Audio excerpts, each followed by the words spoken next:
Hello दोस्तों, कैसे हो आप लोग। स्वागत है आपका मेरे चैनल द आरती सिस्टर में। आज का क्लास बहुत इम्पोर्टेंट वाला है। ये मिडाइवल का क्लास 2 है। क्लास 1 ही मैंने डाला था और आप लोग का बहुत ज़्यादा रिस्पांस मिला, तो मैं क्लास 2 लेकर आई हूँ आप सबके साथ। तो आज का क्लास बहुत इंपॉर्टेंट होने वाला, आप इसे स्किप ना करें। और चैनल पे नए हैं तो चैनल को सब्सक्राइब कर लें, बेल आइकन को प्रेस कर लें और प्लेलिस्ट ज़रूर चेक करें। मैंने सबका प्लेलिस्ट डाल दिया है। और एक बात और मैं बताना चाहती हूँ कि टेलीग्राम ग्रुप मैंने बनाया है, डिस्क्रिप्सन बॉक्स में इसका लिंक है, तो ज़रूर आप लोग ज्वाइन करें। PDF वहीं पर मिलेगा, मैं ज़रूर शेयर करूँगी आप सबके साथ, मुझे भी अच्छा लगेगा। तो चलिए आज का क्लास हम लोग शुरू करते हैं। पिछले क्लास में हमने क्या पढ़ा था, बस थोड़ा सा हम लोग देख लेंगे। पिछले क्लास में हमने देखा था कि ये जो हुसैन की हत्या हुई थी ना, याजिद उस पर विजय हुआ था। कौन सा युद्ध था? करबला का युद्ध 680 ईस्वी में हुआ था। हुसैन और याजिद के साथ हुआ था। हुसैन कौन था? तो हज़रत मोहम्मद साहब का वो नाती था, बिल्कुल। और उसका दामाद का नाम था अली खलीफा। ये सारा चीज़ मैंने पिछले क्लास में पढ़ाया है। और याजिद कौन था? तो मक्का मदीना का वो निवासी था, मतलब रहने वाला था। आज के क्लास में हम लोग पढ़ेंगे कि भारत में ना अरबों का आक्रमण कैसे हुआ था, उनका विस्तार कैसे हुआ, उन्होंने क्या क्या भारत में तहलका मचाया था, उस चीज़ को हम लोग आज की क्लास में कवर करेंगे। थोड़ा सा ये मैं लॉन्ग इसलिए लेके जा रही हूँ ना, मुझे लगा 5 क्लास तक ये लॉन्ग जाएगा, 6 क्लास तक। और उसके बाद से थोड़ा सा मैं शॉर्ट्स वाला अपना डालूंगी, नोट्स जो मैं बनाई थी। और इसको भी मैं डाल सकती थी, लेकिन चूंकि अभी मिडाइवल का क्वेश्चन इस बार ज़्यादा पूछा है ना, तो इसलिए डिटेल में पढ़ना ज़रूरी है। एक भी पॉइंट मिस हो गया ना, तो क्या पता वही क्वेश्चन में पूछ ले, इसलिए आप लोग पढ़ें इसको अच्छे से। भारत में अरबों का आक्रमण, इस्लाम का विस्तार होना। इसमें 2-3 पॉइंट बनते हैं कि जैसे ही भारत में अरबों का आक्रमण हुआ ना, इस्लाम का उसमें विस्तार हुआ और सर्वाधिक मात्रा में धन लूटपाट करना। मतलब अरब जो आक्रमण किए थे भारत पे ना, तो उनका एक ही मोटिव था। एक तो था कि 2 मोटिव था कि एक इस्लाम मतलब अपने धर्म का प्रचार करना भारत में, और दूसरा था कि धन को लूटना, यानी यहाँ से धन लूट के कहाँ ले जाना? अरब में लेके जाना। अब बगदाद कौन था? तो विश्व में इस्लामिक जगत का प्रधान होता था बगदाद, जिसे बगदाद बोला जाता था। इराक की राजधानी थी बगदाद। बगदाद में कौन बैठता था? मतलब बगदाद में क्या था? विश्व में इस्लामिक जगत का प्रधान होता था बगदाद, मतलब ये जगह का नाम है। ईरान की राजधानी है बगदाद, लेकिन वहाँ पे जो विश्व में जो इस्लामिक धर्म मतलब इस्लाम धर्म का जो प्रधान होता था ना, वो बैठता था कहाँ? बगदाद में। चीज़ों को समझें आप, क्या मैं बोल रही हूँ। बगदाद में बैठता था कौन? उनका नाम क्या था? अल वालिद खलीफा। अल वालिद खलीफा जो थे ना, वो बगदाद में बैठते थे, जो इस्लामिक जगत के विश्व में सबसे प्रधान होते थे। अरबों का आक्रमण का तत्कालिक कारण क्या था? मतलब अरब ने जो भारत पे आक्रमण किया था, उसका तत्कालिक कारण क्या था? श्रीलंका प्राचीन नाम जिसका सिलोन था। अब देखिए श्रीलंका का प्राचीन नाम क्या था, ये पूछ सकता है। सिलोन था। अब श्रीलंका को आज़ादी कब मिली थी? तो 1948 ईस्वी में मिली थी। 1947 ईस्वी में भारत आज़ाद, 1948 ईस्वी में श्रीलंका आज़ाद हुआ था।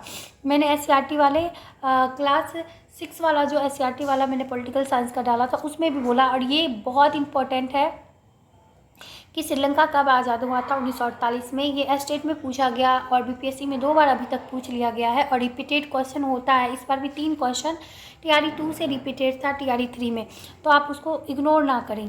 तो श्रीलंका को आज़ादी 1948 में मिला था, और इसका प्राचीन नाम क्या था? सिलोन। एक भी पॉइंट मिस ना करें। 708 ईस्वी में राजा कौन थे? मेघवर्मन। मतलब श्रीलंका के राजा 708 ईस्वी में कौन थे? मेघवर्मन थे। मेघवर्मन गरीब विधवा हिंदू लड़कियों का विवाह करवा रहा था। इसका कहानी मैं थोड़ा सा बताती हूँ। ऐसे ही नोट्स में लिखाता था, मतलब सर मेरे लिखाते थे, लेकिन मैं शॉर्ट करके आपको और भी चीज़ों को बताई हूँ, लेकिन इसको मैं शॉर्ट नहीं करूँगी।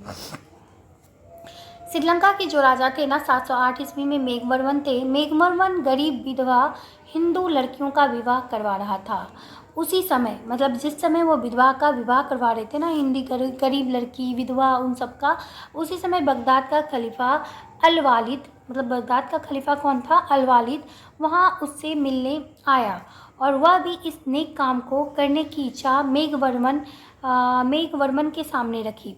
मतलब ये अल वालिद जो था ना, जो इस्लामिक जगत का प्रधान था, वो जब आया ना मेघवर्मन के पास, मतलब श्रीलंका के राजा के पास। उन्होंने देखा कि वो क्या कर रहे थे, विधवाओं और गरीबों का विवाह करवा रहे थे। तो ये नेक काम देखकर उनका भी मन हुआ कि मैं भी ये काम करवाऊँ। तो मेघवर्मन ने भी हाँ कर दी। उन्होंने भी कहा ठीक है आप ये काम करवाएं। और एक जहाज़ में कुछ हिंदू मुस्लिम लड़कियों को भरकर बगदाद के लिए रवाना हुए। अब उन्होंने क्या किया, अल वालिद ने क्या किया, कुछ लोगों को जहाज़ में भरा जो कि हिंदू भी थी और मुस्लिम भी थी।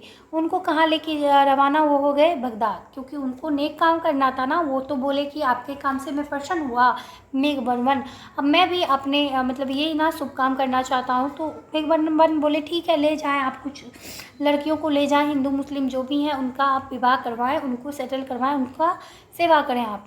तो यह जहाज़ देवल बंदरगाह पर जैसे ही पहुंचा, जो सिंध में था, यहाँ पे सिंध लिखा हुआ है, तो सिंध में पहुंचा तो जहाज़ से क्या हुआ ना कि मुस्लिम अनाथ लड़कियों को समुद्र में डाकुओं ने उतार लिया। क्या किया, कुछ डाकुओं ने सिंध बंदरगाह पे, सिंध बंदरगाह पे कुछ मुस्लिम अनाथ लड़कियों को वहाँ पे उतार लिया गया था। कुछ डाकुओं ने उनको उतार लिया। अब डाकुओं का नाम था, अब देखिए डाकुओं का क्या नाम था, भेड़, तनकांबड़ और कुर्क, इस प्रकार के डाकू होते थे सिंध बंदरगाह में। तो इन्होंने ही उन लड़कियों को, मुसलमान अनाथ लड़कियों को जहाज़ से उतार लिया था। सिंध का उस समय राजा कौन था, जिस समय ये घटना घट रही थी ना, उस समय सिंध का राजा था दाहिर, जो कि ब्राह्मण धर्म से था। उत्तर पश्चिम का था वो, उत्तर पश्चिम में उसका था सिंध बंदरगाह। तो वहाँ का राजा कौन था, दाहिर था। उस समय इराक का गवर्नर कौन था, तो अल हजाज था। जैसे इराक की राजधानी थी ना बगदाद, उसका खलीफा था अल वालिद। लेकिन उस समय जो इराक का गवर्नर था वो था अल हजाज। देखिए नाम आप लिखे, नोट्स बनाने से आप पढ़ेंगे ना एक बार दो बार तो आपको ज़्यादा समझ में आएगा। अल हजाज ने एक पत्र लिखा, किसे, दाहिर को लिखा। अल हजाज क्या कौन था, तो इराक का गवर्नर था और इराक की राजधानी बगदाद थी और बगदाद का खलीफा अल वालिद था।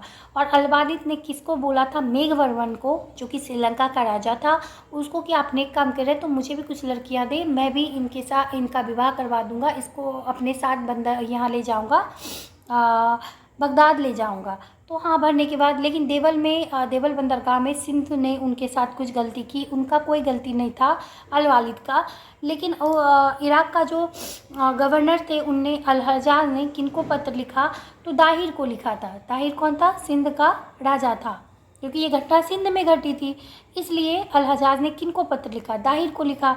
कि दाहिर को पत्र लिखा कि कुछ जो भी घटनाएं घटी है ना आपके बंदरगाह पे, मेरे मतलब कुछ साथियों के साथ इस टाइप से व्यवहार हुआ है, तो आप ना उनको प्लीज़ मेरे पास भेज दें। तो दाहिर ने क्या किया, साफ मना कर दिया, जबकि वो ब्राह्मण संप्रदाय से था, लेकिन फिर भी कैसा मतलब गलत काम उसने किया, इसका फल उसको बहुत बुरा भोगना पड़ता है।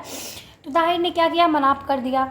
अब 1911 में इराक के अल हजाज द्वारा 2 सेनापति सिंध आक्रमण के लिए भेजा। अब अल हजाज क्या करेगा, जो कि इराक का गवर्नर था अल हजाज, उसको अब गुस्सा आया ना, क्योंकि उसके राजधानी बगदाद जो थी और उसका अल वालिद जो प्रधान था उसके साथ गलत हुआ था, तो उसको गुस्सा आया कि ऐसा नहीं होना चाहिए। तो उसने 2 सेनापति को सिंध के पे आक्रमण करने के लिए वहाँ पे भेजा। किसे भेजा, अबैदुल्ला और बुंदेल को। तो ये दोनों को भेजा दाहिर के पास। दोनों क्या करेगा, दाहिर जो सिंध का राजा था, दाहिर ने सैनिकों की हत्या करवा दी। दाहिर ने दोनों सैनिकों की क्या करवा दी, हत्या। ऐसे किसने भेजा था, अबैदुल्ला और बुंदेल को किसने भेजा था, तो इराक के गवर्नर ने, अल हजाज ने भेजा था। सैनिक द्वारा दोनों की हत्या कर दी जाती है। अब अल हजाज ने कासिम को भेजा, जो कि दाहिर की हत्या कासिम ने ही की थी। अब देखें इसके बारे में आप हम लोग पढ़ेंगे, कासिम के बारे में, कासिम के, मीर कासिम का नाम आपने सुना होगा। अब थोड़ा सा अच्छा लगेगा आपको पढ़ने में, लेकिन ये स्टोरी आप जान रहे कब कहाँ से क्वेश्चन इस बार सिर्फ ना बलबन से पूछा है, इतना अंदर से डीपली घुस के पूछा है कि उसके बारे में जो इस टाइप से पढ़ा होगा ना उसका क्वेश्चन लगभग सही हुआ होगा। लेकिन मुझे नहीं लगता कोई इस टाइप से पढ़ा होगा, इसलिए आप मिडाइवल को इस टाइप से ही पढ़ें तो ज़्यादा बेनिफिट देगा। अब देखिए कासिम के बारे में हम लोग पढ़ेंगे। कासिम का पूरा नाम क्या था, मोहम्मद बिन कासिम था, जन्म उनका 695 ईस्वी में साउथ अरब में हुआ था, सऊदी अरब जिसे बोलते हैं, ताइफ शहर में हुआ था। शहर का नाम था ताइफ। तो ये भी आप याद रखें क्योंकि ये भी जगह का भी नाम पूछ लिया जाता है। पिता का नाम कासिम बिन यूसुफ था, वहीं दादा का नाम हजाज बिन यूसुफ और पुत्री का नाम जुबैदा था। कासिम की पुत्री का नाम जुबैदा था और कासिम की पत्नी का नाम जुबैदा बुआ थी। मतलब आप देखें, जुबैदा की पुत्री थी कौन? अब देखिए, जुबैदा जो पुत्री थी ना वो हजाज बिन यूसुफ की पुत्री थी। तो इसके दादाजी की बेटी, तो हमारी क्या लगी, जैसे हमारे दादाजी की बेटी होगी तो वो हमारी बुआ लगेगी।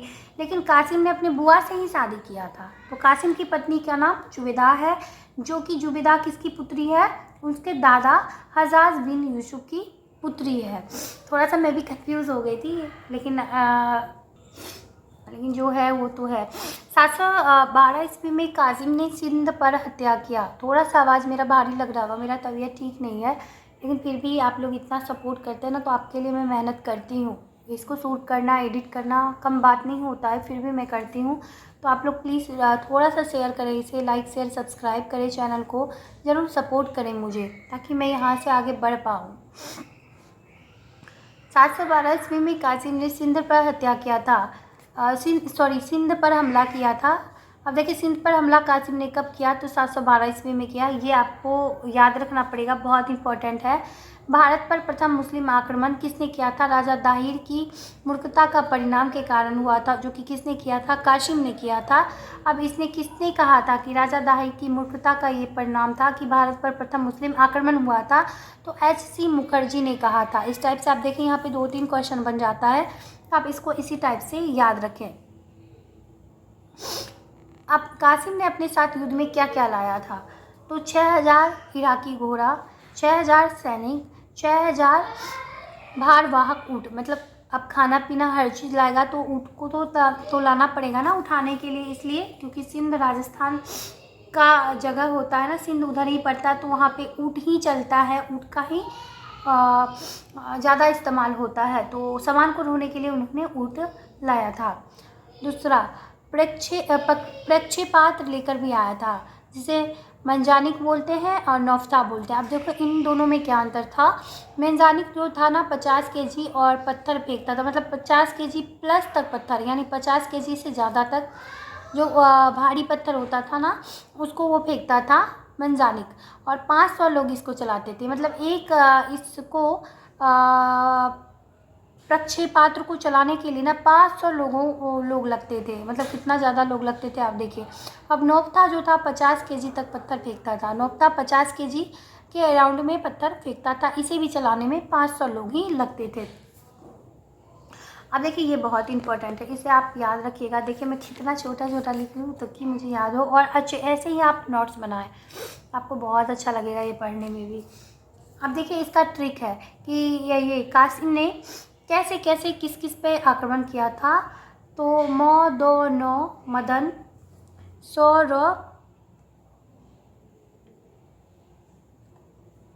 और सारा ब्राह्मणवाद से। 1 मिनट, इसका किस ट्रिक था? मैंने लगता है मिस कर दिया, कोई बात नहीं, आप ऐसे ही याद रखें, इसको आप ट्रिक बना लीजिएगा। तो देखिए, म से मकरान, दो से देवल, मैं बता दूंगी, अब मुझे अभी दिमाग से निकल गया, मुझे याद नहीं है, और मैंने कहाँ लिखा है पता नहीं, मुझे लगता है पहले वाला पुराना नोटबुक में मैंने लिखा होगा। तो मैं आपको एक बार बता देती हूँ, एक मिनट रुके आप, अगले क्लास में मैं इसका ट्रिक बता दूंगी आपको, अभी मुझे मिला नहीं। तो म से मकरान यानी मकरान, उसके बाद देवल पे, फिर निरुन पे, फिर सेहवान पे, फिर रावण पे, फिर अरोड़ पे, फिर ब्राह्मणाबाद पे, फिर सिक्का पे, फिर मुल्तान पे। इतना ज़्यादा आक्रमण किसने किया है? तो मीर कासिम ने किया है, कासिम ने किया है। तो मकरान में हारून था, कासिम का समर्थन किया था। मकरान जब कासिम पहुंचा था ना, तो हारून नाम का व्यक्ति जो था ना, उसने कासिम का समर्थन किया था। तो ऐसे पूछेगा, हारून ने जो समर्थन किया था वो कहाँ का निवासी था? तो मकरान का था।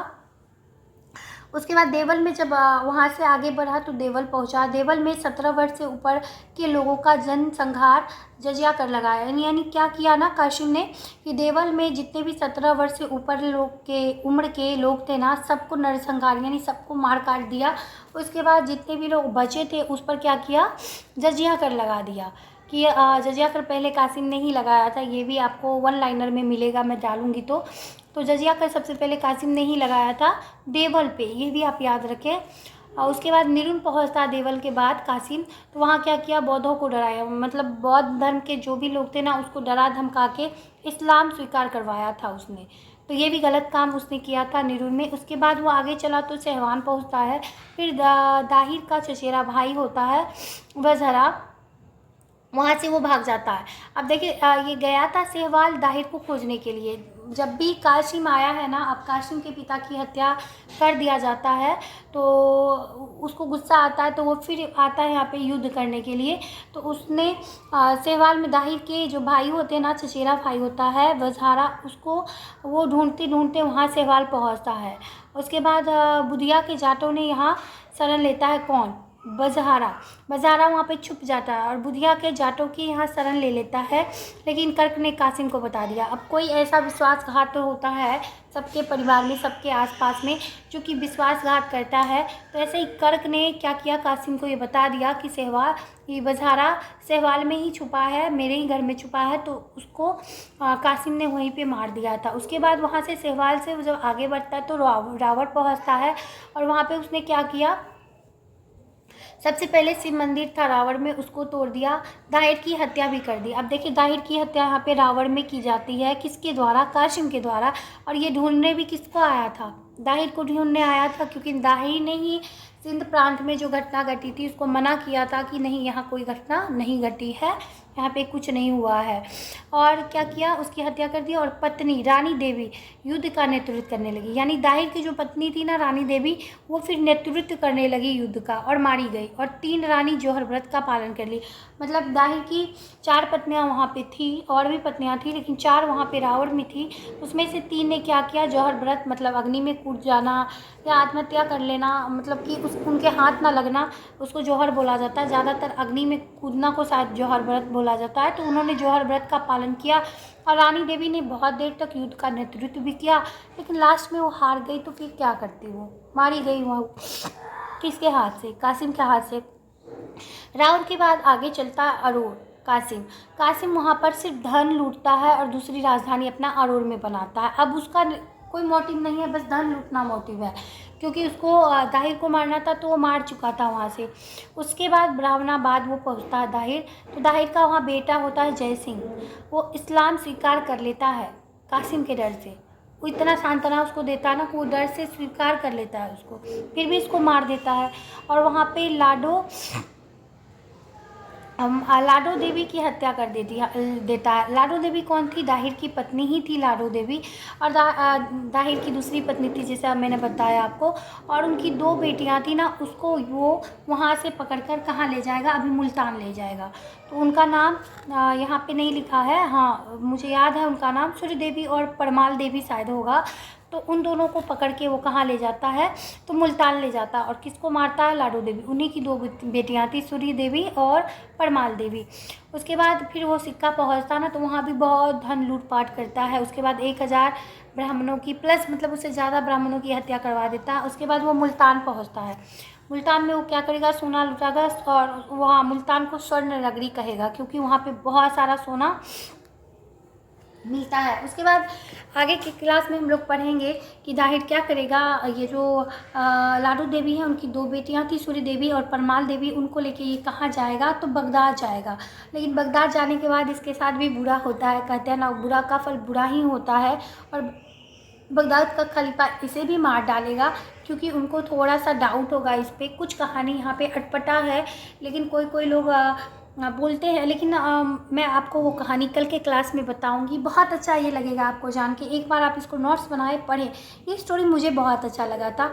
जब मैं इसको समझी ना, 2-3 बार रिवाइज की थी, तब मुझे थोड़ा सा समझ में आया था। पहली बार तो भारी लगा था, लेकिन दूसरी बार तीसरी बार पढ़ने के बाद ये अच्छा स्टोरी टाइप से मुझे लगा था। और अभी भी मुझे ये याद है बहुत कुछ इसमें।